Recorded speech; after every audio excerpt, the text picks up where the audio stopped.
Comunicación Periférica, ¿qué tal? ¿Cómo están? Estamos aquí con el doctor Pablo Trejo, experto en temas de control gubernamental y experto en el proceso de fiscalización.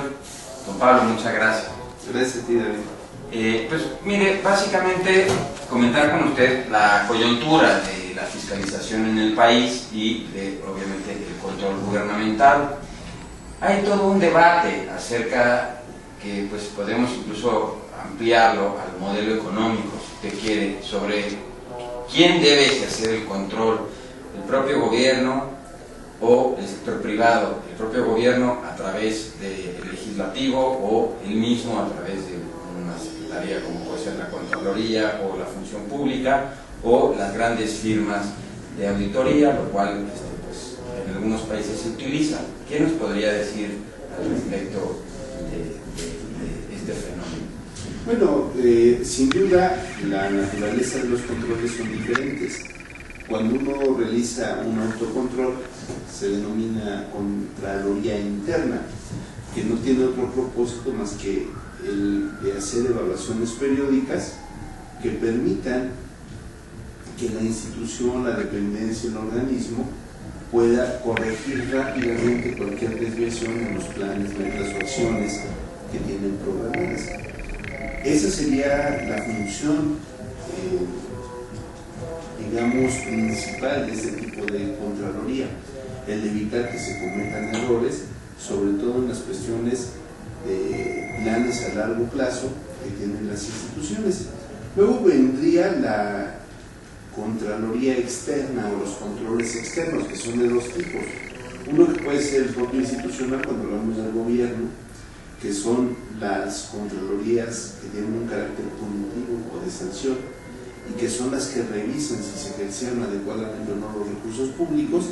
Y ahora la nueva tendencia es no solo si se ejercieron, sino si se cumplieron con los propósitos que se tenían. Estamos avanzando hacia lo que ahora se llaman las auditorías del desempeño y que nos llevan evidentemente al presupuesto por resultados. ¿Cuáles fueron los resultados de un dinero que se destinó a un determinado fin? Bueno, estas contralorías externas, por un lado te decía, están las institucionales que pertenecen, en el caso de los órdenes de gobierno, si el gobierno es municipal, la externa pudiera ser el gobierno estatal, y a su vez el gobierno estatal tiene una auditoría externa que es la del gobierno federal, y el gobierno federal también tiene una auditoría externa que pueden ser los órganos de fiscalización superior, que normalmente dependen del legislativo de los países. Pero también existen las opiniones de los expertos, lo que tú hablas como la iniciativa privada que interviene en procesos de fiscalización, que en el caso de México la experiencia que hay es que no tenemos empresas o despachos especializados en fiscalización a organismos públicos, y entonces lo que se hace más bien son auditorías enfocadas a un proceso en particular. Por ejemplo, si se manejan bien los intereses que debe rendir en una cuenta determinada, los recursos que se depositan, o si los flujos de caja son los adecuados, o si los sistemas de inventario son los correctos.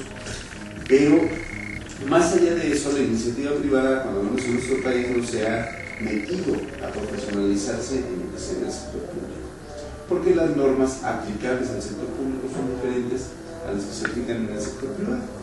Entonces, aunque pareciera ser lo mismo, no es lo mismo.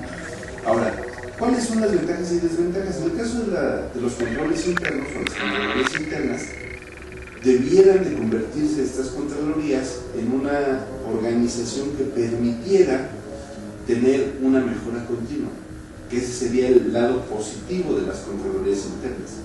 Y evidentemente, en el caso de las contralorías externas, además de ser punitivas, una de las cuestiones que hace falta perfeccionar en este tipo de controles externos es la efectividad o eficiencia con la que se aplican las correcciones o los métodos correctivos, incluidos en ese proceso las sanciones a los funcionarios públicos que cometieron alguna tropelía o error. Y esto es, de acuerdo a la legislación, muy tortuoso y muy complicado. Ahora, aquí en nuestro país tenemos, en el caso de las auditorías externas, está prevaleciendo la tendencia unipersonal. Hay países donde hay órganos colegiados o tribunales, y en nuestro país pues, simplemente es a un auditor, una persona o un ente que está liderado por una persona y que es la que se encarga de la fiscalización superior que llevamos nosotros aquí. Y hay también un pequeño debate sobre el control gubernamental, sobre la llamada cuenta pública, que tengo entendido que es, pues digamos, no es la cuenta pública actual la que se revisa, sino la del año anterior.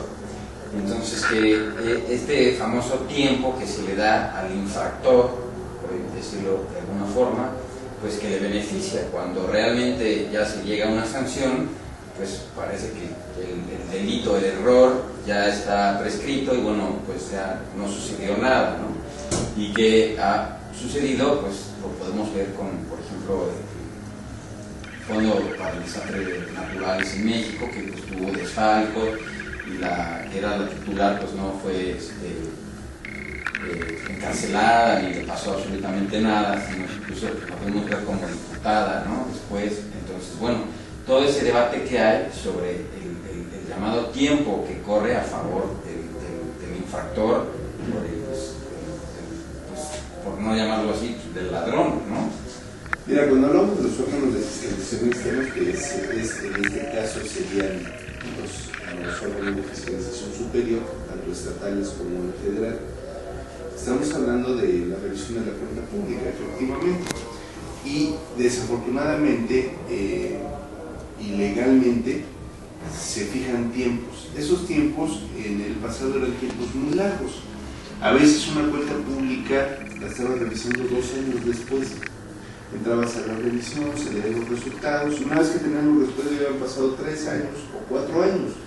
Entonces era muy difícil sancionar. Yo digo que estas revisiones son revisiones post-mortem, ¿no? Y que incluso una vez que tú haces la necropsia y encuentras qué fue lo que mató a la persona, resulta que la enfermedad ya evolucionó. O sea, ni siquiera tomas las medidas que debes de tomar para combatir este tipo de tropelías. Eso se está combatiendo, pero desde el legislativo, porque se tienen que acortar los tiempos. Lo más que se ha podido acortar el tiempo de la cuenta pública es a 6-8 meses, y entonces las revisiones ahora empiezan 8 meses después de que concluye la cuenta pública, y se trata de que los resultados estén un año y medio después. ¿Sí? Esto puede ser mucho tiempo para los que cometieron infracciones, sí, pero también puede ser poco tiempo, y aquí lo que se requiere es un cambio en las disposiciones legales mexicanas, donde una vez que se concluyen los procesos se puedan auditar por el órgano de fiscalización superior. Eso agilizaría el momento de revisión, pero entonces estaremos construyendo una auditoría externa mixta, que no solo va a ser correctiva, sino también preventiva en los casos donde se cometan errores, ¿no? O donde se cometan tropelías.